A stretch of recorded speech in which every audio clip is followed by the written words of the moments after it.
colega dentista! Vamos lá, juntos, fechar o diagnóstico do que está acontecendo nesse dente 46? Esse caso clínico que eu disponibilizei hoje durante todo o dia, a gente foi trocando ideias, conhecimentos e surgiram várias possibilidades de diagnóstico, mas agora chegou a hora da gente definir o diagnóstico do que está acontecendo nesse dente 46. E para isso eu vou relatar mais um pouquinho desse caso clínico, contar a história desse paciente, o relato dele quando chegou no consultório, para a gente recordar, aprofundar e no final definir aí o diagnóstico assertivo desse caso clínico, hein? Então, esse paciente, 40 a mais, chegou no consultório com uma queixa, um desconforto na região inferior direita. Ele relatou que toda vez que ele mastigava e alimentar, agarrava muito resíduo entre os dentes, a gengiva ficava sensível, ele passava o fio dental muito dolorido, muito desconforto no uso do fio dental e, consequentemente, a gengiva sangrava. Então, ele até evitava comer alimentos mais fibrosos, como filé de frango, filé, evitava mastigar desse lado e passou a evitar usar o fio dental, porque toda vez que ele usava o fio dental, a gengiva sangrava e ele sentia dor na região. Ele relatou também que tinha pouco tempo que ele havia feito uma restauração naquela região, nesse dente 46. Mas também ele completou o relato dele falando que ele não tinha nenhuma sensibilidade ao mastigar, a não ser quando o alimento entrava ali dentro. Mas fora isso, ele alimentava bem, não sentia dor com o gelado, não sentia dor com o quente, não sentia dor ao mastigar o alimento, a não ser, repetia ele, quando fosse uma coisa mais fibrosa, quando ele ia comer, principalmente ele relatava um filé de frango. E aí a gente iniciou então uma avaliação clínica desse paciente e a gente observou que realmente havia acúmulo de resíduo alimentar entre o dente, a gengiva estava sangrando.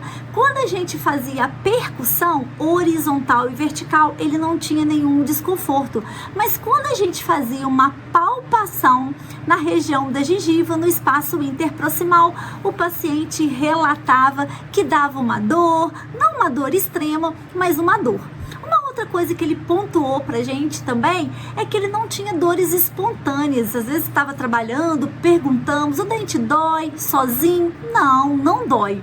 Só dói mesmo quando eu passo o fio dental e eu sinto aquele desconforto e um cheiro muito ruim.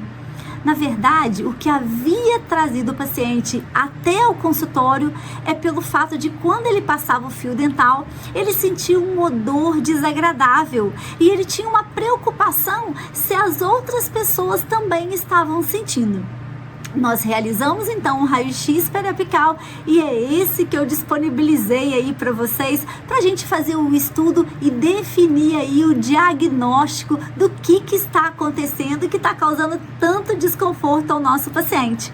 Então, durante o dia eu disponibilizei o raio-x, disponibilizei alguns dados desse caso clínico e nós iniciamos então o nosso raciocínio clínico, porque essa é a função do método DC, é a gente estimular o raciocínio clínico de você, colega dentista, despertar, abrir as caixinhas dos conhecimentos adquiridos na faculdade, conhecimentos adquiridos nesse ano de desenvolvimento profissional. Então é muito importante a gente atiçar, que eu falo, esse raciocínio clínico, a gente pensar em várias possibilidades, de acordo com o relato do paciente, o que pode estar acontecendo. E a nossa caixinha de perguntas, de sugestões de diagnóstico explodiu durante o dia e nós vamos compartilhar e vamos entender o raciocínio clínico de cada situação que foi colocada nesse dia de hoje. Bora lá? Bora lá fazer diagnósticos assertivos?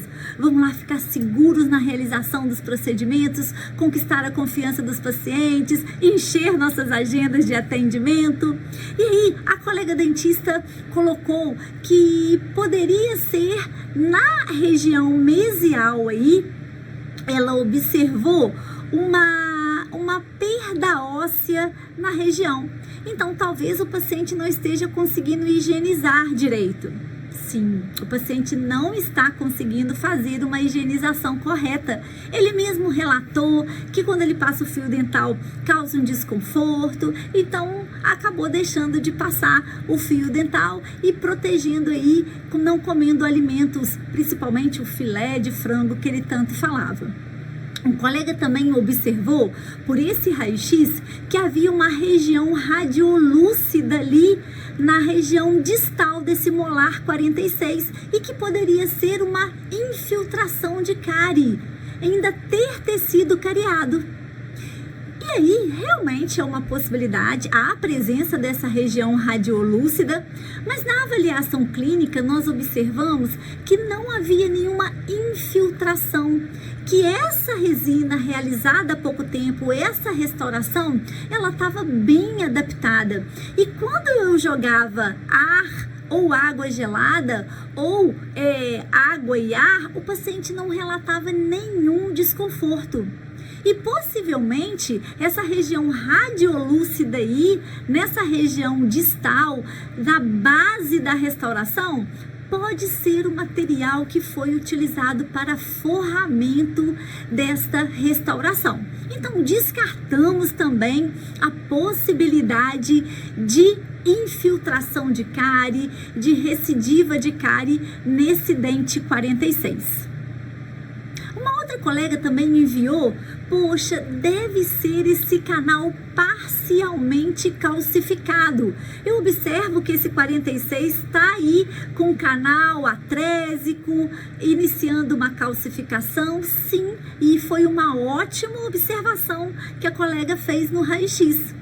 Só que o canal em processo de calcificação, e pode ser até pela idade do paciente, 40 a mais, e pode ser pela formação de uma dentina reacionária aí. Essa dentina criando uma camada protetora, protegendo a polpa. Então, essa região aí, em que ela demonstrou esse canal calcificado, pode ser a reação, a formação de uma dentina reacionária. E também o canal calcificado não causa nenhum desconforto ao meu paciente. Então, descartamos também a possibilidade de ser calcificação do canal o culpado pelo meu paciente estar sentindo todo esse desconforto. E aí, durante o dia, foram surgindo várias hipóteses, vários raciocínios clínicos, e a gente debatia, e hoje a gente vai colocar aqui mais opiniões, mais raciocínios clínicos, que o método DC, ele tem como prioridade fazer com que você, colega dentista, desenvolva o raciocínio clínico, desenvolva essa habilidade.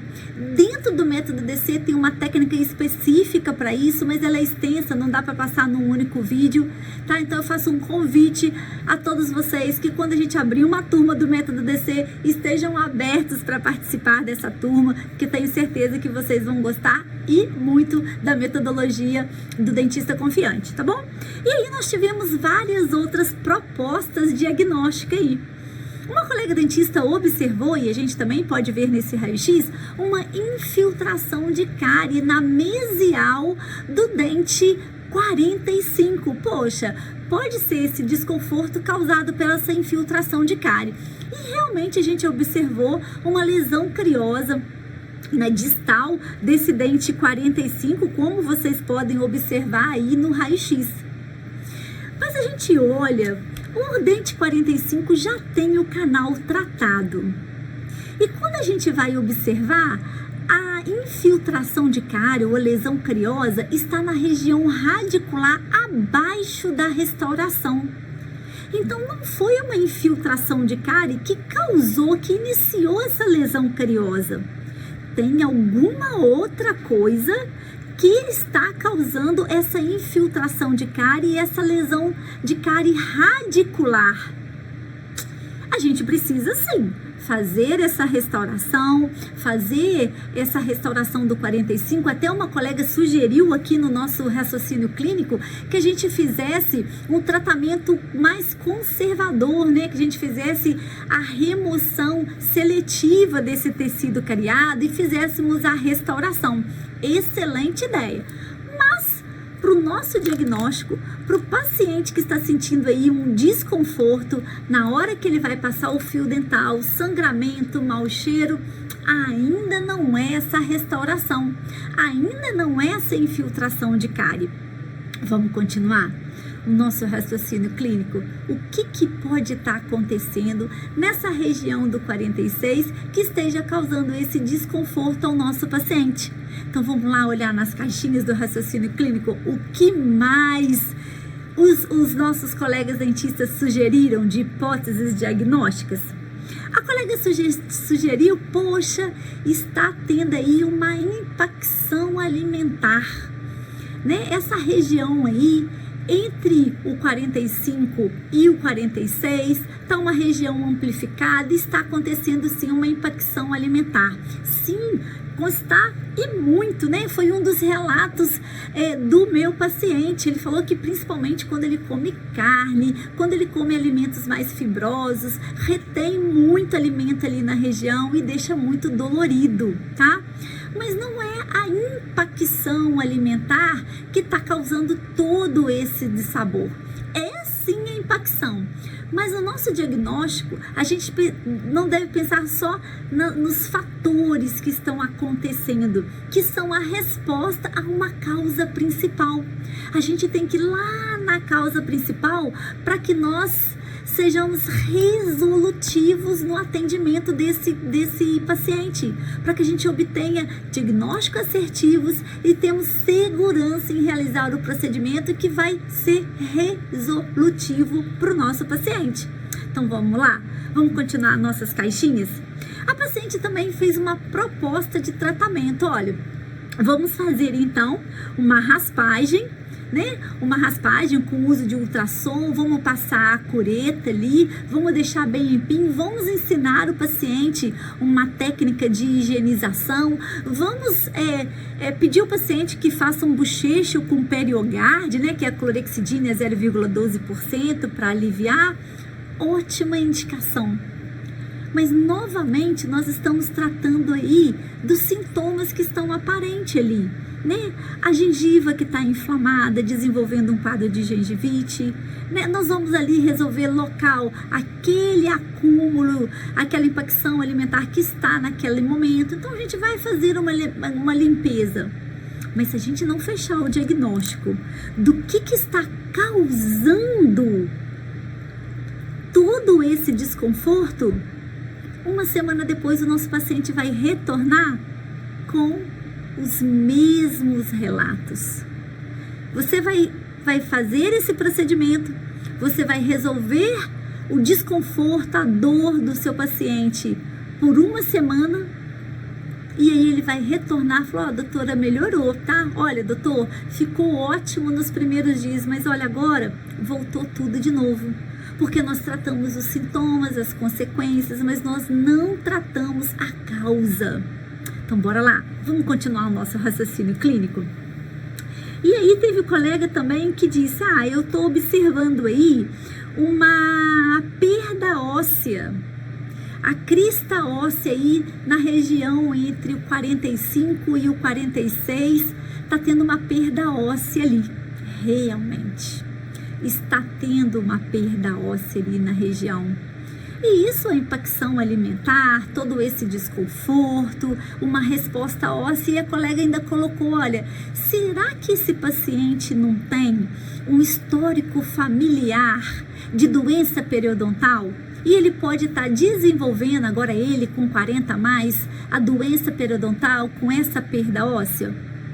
Olha que delícia de raciocínio clínico, gente. É muito encantador a gente deixar as caixinhas do raciocínio clínico serem abertas no momento que a gente está fazendo esse estudo. Crie esse hábito tá? Da gente começar a puxar várias possibilidades diagnósticas. Olha que enriquecedor que é esse estudo que a gente está fazendo hoje.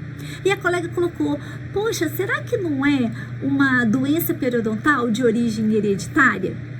E aí, como a gente fez, né? Aqui a gente já tem o diagnóstico, já fez a avaliação.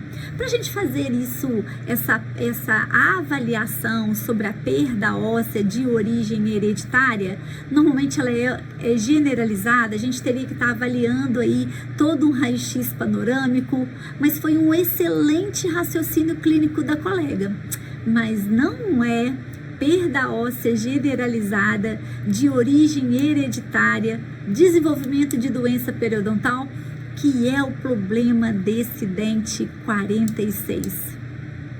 Então nós tivemos aí, nessa sequência de relatos, essa sequência de possibilidades diagnósticas, nós tivemos então a calcificação do canal. É infiltração de cárie? Também não é. Essa cárie radicular aí na distal aí do 45, impacção alimentar? Opa, a impacção alimentar vai influenciar. E a colega também falou, gente, nós estamos aí com um grave comprometimento gengival, tá? Esse sangramento, essa sensibilidade, nós temos comprometimento gengival. Fato, nós temos comprometimento gengival. Mas o que está causando? Onde está o fator causa desse problema?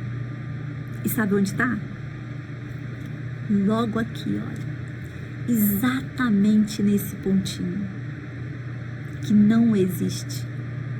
Que é o ponto de contato entre o dente 45 e 46.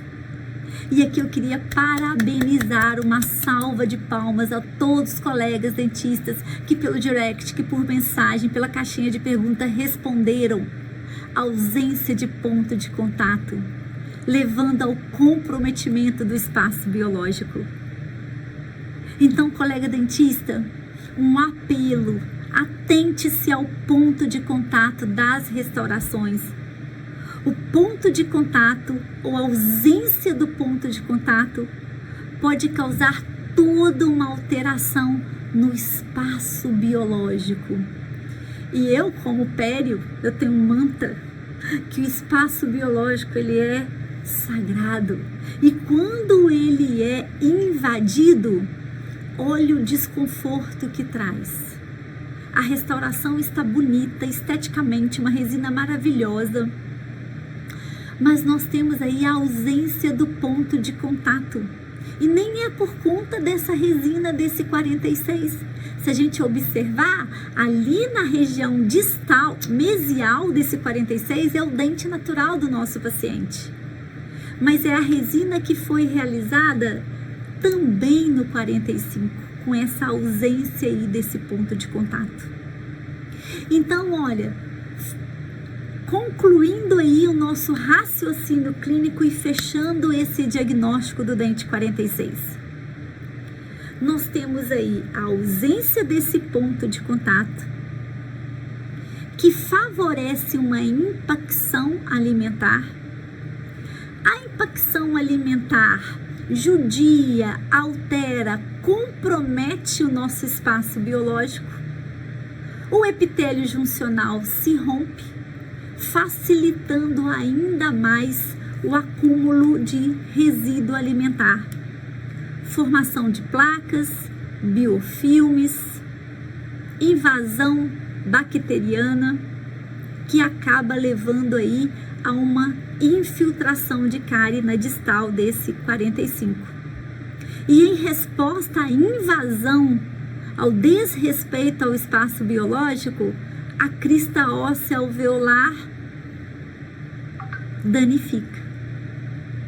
A perda de estrutura. Então vocês podem observar no raio-x que a gente não vê mais a cortical óssea contornando essa crista óssea alveolar.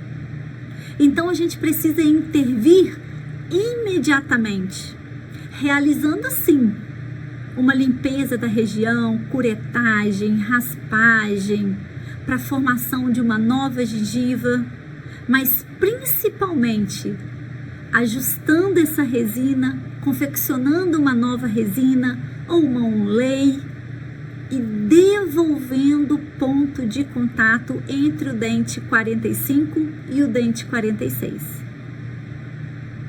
Então, que esse caso clínico sirva então, colega dentista recém-formado, ou você, colega dentista que já tem experiência, que a importância do ponto de contato. O ponto de contato, ele é determinante para a saúde periodontal, para a saúde gengival, para a preservação do espaço biológico. Toda vez que por algum motivo a gente compromete a saúde do espaço periodontal, que a gente invade o espaço periodontal, eu costumo dizer que a gente desrespeita os princípios do espaço periodontal, ele vai responder. E vai responder com sensibilidade ao nosso paciente. E talvez hoje, colega dentista, você aí entenda aquele relato daquele paciente que você já radiografou, que você já observou, não fechou um diagnóstico, mas o paciente toda vez que vai ao seu consultório, o que ele relata? Doutora, doutor, toda vez que eu passo fio dental nessa região, minha gengiva fica dolorida, minha gengiva sangra. Se eu invado mais um pouquinho, nossa, fica muito dolorida, então eu até evito passar o fio dental. Que tal dar uma olhadinha se não está tendo um comprometimento do espaço biológico? Então hoje, o recadinho, a mensagem desse raciocínio clínico do dentista confiante de hoje é para você dar uma atenção máxima ao espaço biológico, a respeitar 3 princípios básicos, 3 princípios, o mantra do espaço biológico. O espaço biológico, ele nos faz 3 exigências, os 3 princípios. Ele determina pra gente que ele tem uma localização da crista óssea alveolar até a nossa margem gengival. Ele determina que ele precisa de um espaço, de uma distância de 3 milímetros para que todas suas estruturas se acomodem. E ele nos diz, com todas as palavras, com todas as demonstrações, que ele é fundamental para a saúde gengival, para a saúde periodontal. Então, se nós, dentistas, se você, dentista, recém-formado ou que está formado há mais tempo, entender e obedecer os 3 princípios do espaço biológico, serão poucas chances de você ter problema como o desse caso clínico. Que a falta de um ponto de contato gerou todo esse transtorno, todo esse dissabor, toda essa sensibilidade nesse paciente. Então hoje eu finalizo essa aula dizendo para vocês: atenção ao espaço biológico, respeitem essa entidade chamada espaço biológico, porque ele é o garantidor, ele é fundamental. A preservação do espaço biológico é fundamental para a saúde periodontal do seu paciente.